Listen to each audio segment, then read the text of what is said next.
Hi there, I'm Vladimir Dutier, and this is The Uplift. We've got a great show for you and a great cast of characters, including a chef who not only has gumbo for his #1 customer twice a day, he also provides something more special. A group of carolers who've transformed that old-time holiday tradition into a national spectacle. The retired teachers who are known as MIB agents. They're not spies, so what does MIB stand for? We're going to tell you. Plus, we'll meet Santa's helpers, but we don't mean elves at the North Pole. They're women right here in North America. And David Begnaud has a powerful story of resilience, how a 9-year-old boy recovered from a devastating crash thanks to his own determination and some very important friendships. All of that and more heartwarming news. You're watching The Uplift.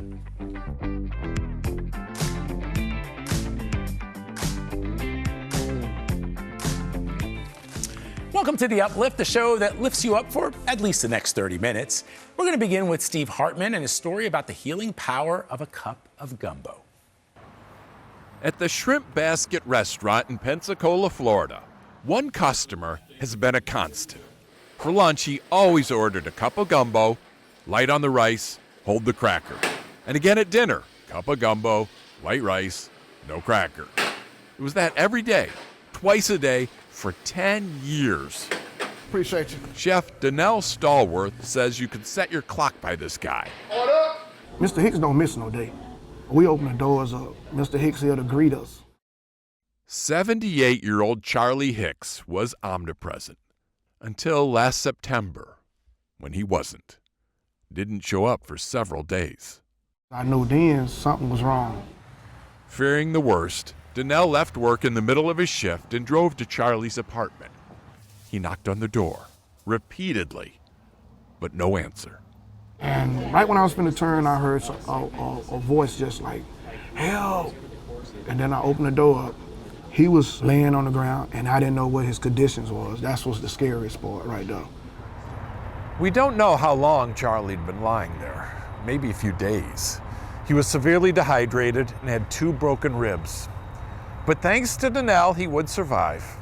And thanks to the staff at the Shrimp Basket, he would never be alone again. They started by bringing his gumbo to the hospital. Then they went out and got him a new apartment right next to the restaurant, so the employees could always keep a watchful eye.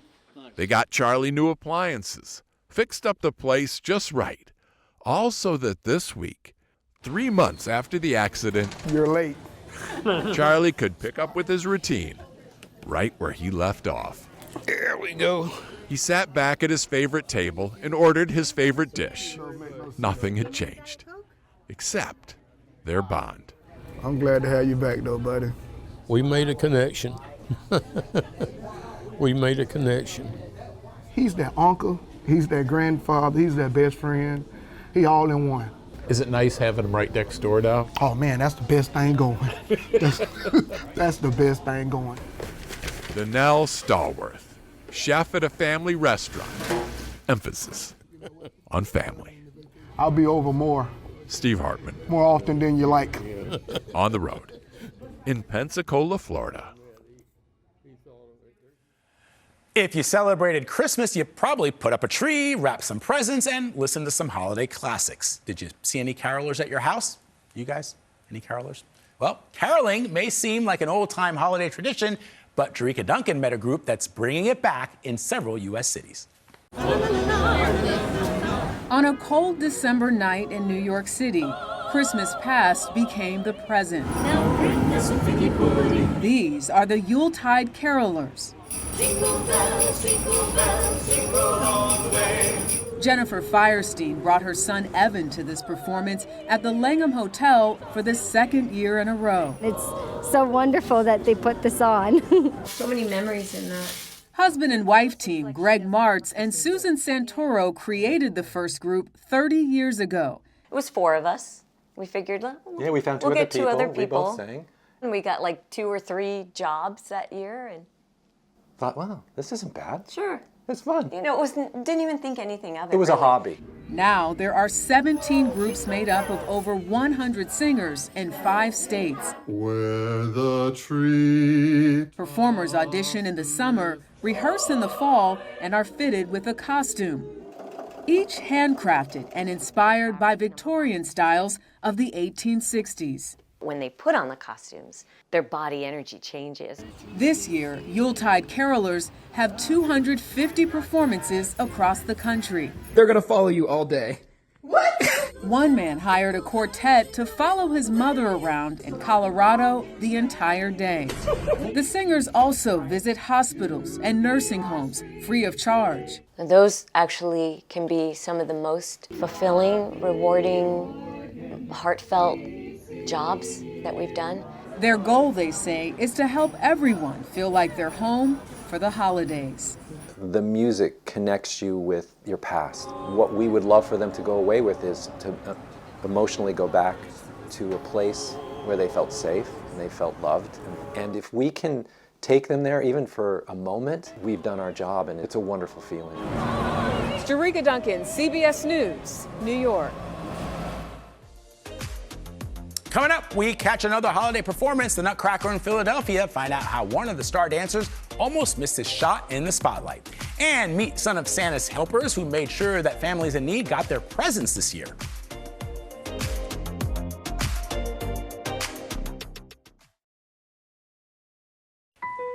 We now meet a performer who fulfilled a childhood dream when he got a role in the Nutcracker, but a life-changing event nearly took away that opportunity. Here's Stephanie Stahl from CBS News Philadelphia with a story of resilience.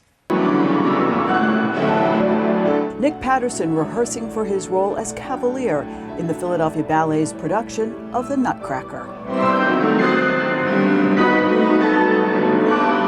Nothing else in this world can gratify me in the way that this profession does. A profession that was in jeopardy when he was diagnosed with stage 4 Hodgkin's lymphoma last year. It was scary. I didn't know what my prognosis was going to be. This time last year, Nick was in the middle of 6 months of grueling chemotherapy.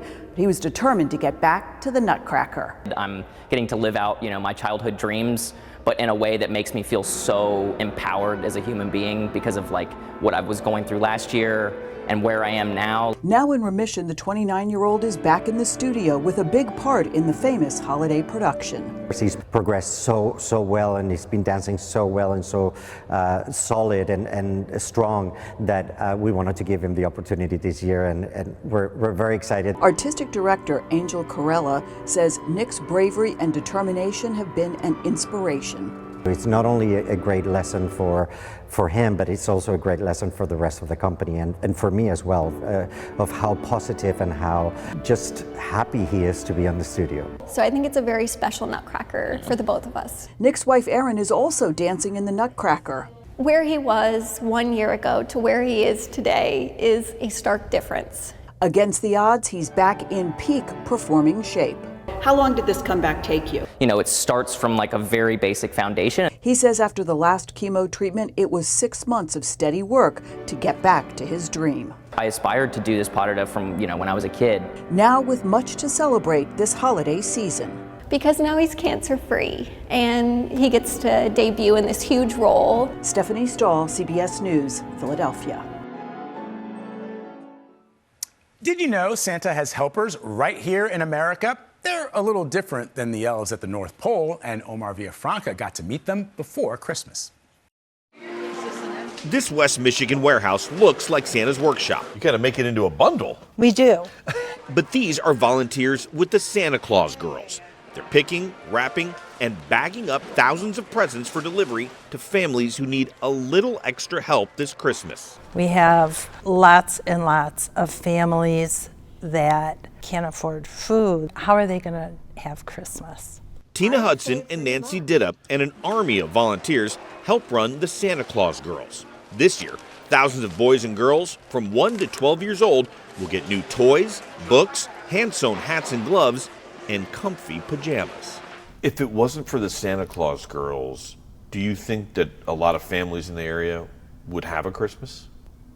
Probably not. This year, they'll deliver presents to more than 10,000 children and help relieve the holiday stress for struggling parents. The gratefulness of the parents. I mean, tears in their eyes. Thank you, thank you. Oh, I got a heavy one here. Delivering Christmas miracles for more than a century. Omar Villafranca, CBS News, Grand Rapids, Michigan. Coming up, a group of former teachers gets together for a group project. Even though they're all retired, they are all called on to still help kids. Plus, David Begnaud shows how a 9-year-old boy overcame extreme life-altering challenges with a little help from his friends.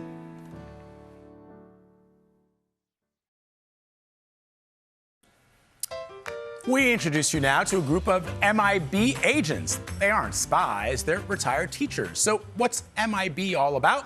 Susan Elizabeth Littlefield has the answer. We're all in a teachers organization. We meet every month and we become really great friends. We share common joys and struggles. And they all have a good bit of experience in life. 95, and that girl over there is not so far behind me. 91. 76. And I will be 84 in December. I'm the youngest. She is the baby. And they all have a good bit of experience teaching. We all taught something different.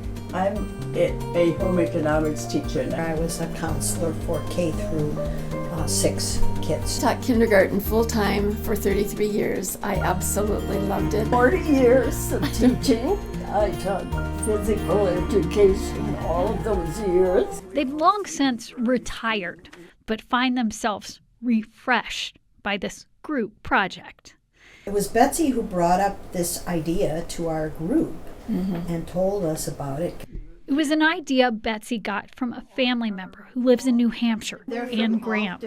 She'd been battling bone cancer, osteosarcoma.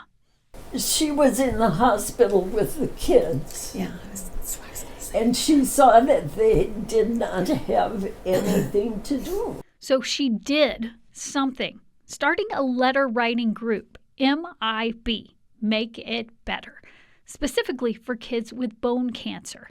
And now those kids receive specific letters. When I'm reading their bios, I try to connect with at least one thing in their bio that they're talking about or telling about that they really like to do. One boy was really into swimming, and so I could say, I love to watch swimmers in the water. And I get a lot of joy out of watching my own grandson swim. So I hope that you can swim a lot in the days to come, that kind of thing. You know, you just kind of hope for them for the best. I'll just make up little stories, and they're usually true stories. And Give they me say, an example. Little Chicken, another true story. We have a lot of snow in Minnesota. It's snowing again and is a chilly 35 degrees. I went into the basement this morning and a ball of white feathers was next to our window. A cadet came with a dog kennel to rescue this little hen. We looked and looked all around and there was no chicken. It's a mystery where chicken went. What do you think happened? The end. Love from Nancy, a grandma. And I often will end a story with a question, just to get them thinking about what would they do or what is happening to them. Charlie Brown says, friends are the chocolate chips in the cookies of life. When he said, don't leave home today, it is too peoply out there. I would like to be a little chip in your cookie. Oh, that's perfect. You brought it back to the Charlie Brown quote. They get a list of 38 patients a month. Then they get focused. One of the things that helps the most when I'm trying to write a letter is I sit down and I relax first. And I pray, and then I think up some ideas. And those curated ideas are being well received by warriors like Ian, who lives in Maine. What's it been like for you to receive those? It's been very exciting. I love opening them. He's been through 2 amputations and a lot of chemotherapy, so he's received a lot of letters.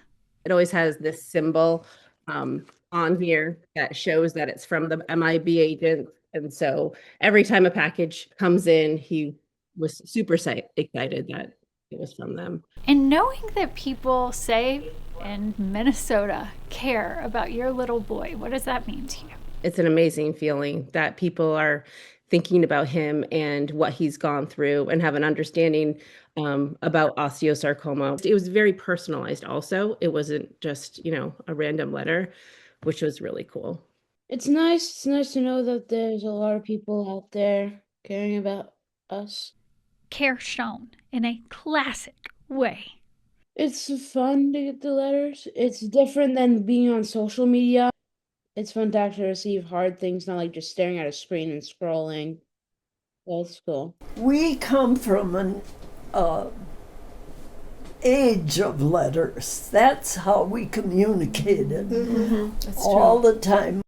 An art form these educators are teaching the next generation. What is your hope, your prayer that these warriors get from these letters?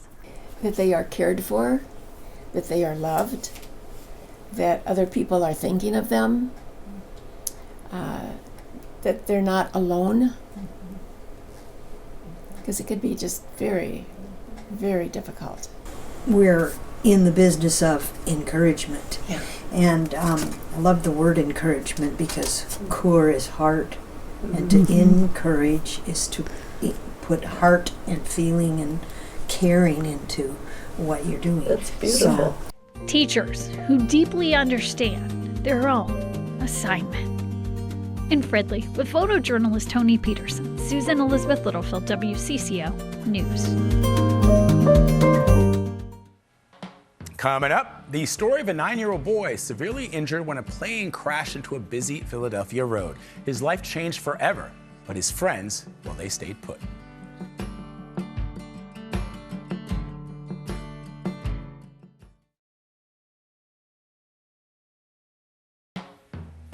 David Begnaud now has a happy update to a tragic story. Earlier this year, a medical transport plane crashed onto a busy road in Philadelphia, hitting a car with 2 adults and a 9-year-old inside.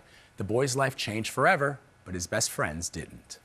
It's 7:65. We have a lost aircraft. On a Friday night after school last January, 9-year-old Ramses Druid Vasquez was in his family's car in Northeast Philadelphia when a medical transport plane crashed, igniting their car in flames.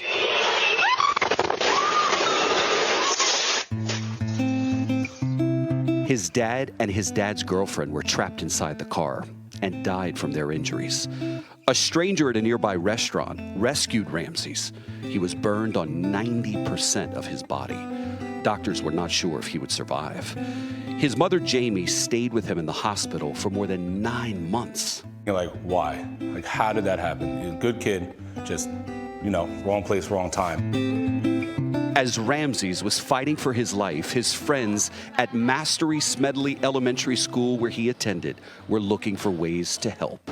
He always makes people laugh. He's a kind and loving child. If somebody's sad, he would cheer them up or try to play with them. Every single person, even parents who don't have 4th graders, coming up to me is there anything we can do? So Ramses' friends and his teachers all got to work.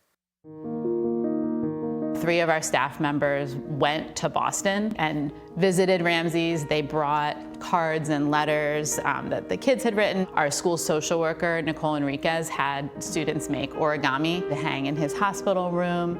With the school's help, the community raised more than $100,000 for Ramses. And for his birthday, his friends even threw him a party over FaceTime. It made me happy because it seen how he's growing and getting better. Then last month, How you feeling? Kind of happy. he sat down with CBS Philadelphia's Waukesha Bailey for his first television interview. And that little personality was still there. You're looking at Mom. Why are you looking at Mom? I got a feeling she's going to cry. There is a joy-filled boy inside that burned body who is improving daily with physical therapy and prayers. God is there and He is helping you. You might not hear Him, but He is listening and He is helping. Nice, dude. We can't wait to welcome him. Ramses, I hope you get better and that you come to the school soon. You're the strongest person I know, and just keep on going. Nothing's impossible.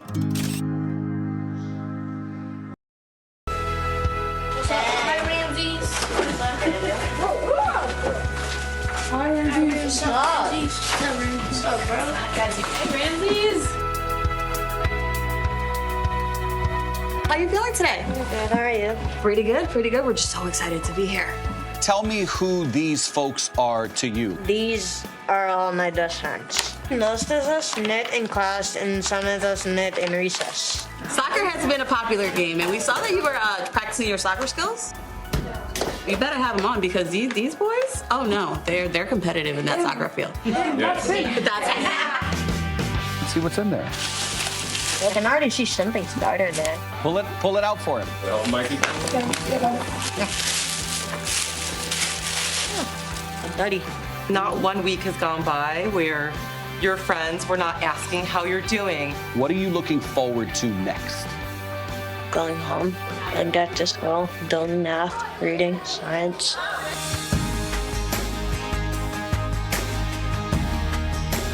Hey, can I ask y'all a question? What the heck does 6'7" mean? 6, 7,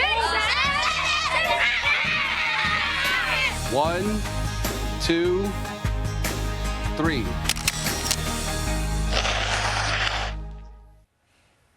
That is our show. I hope this news brightened your day and lifted you up.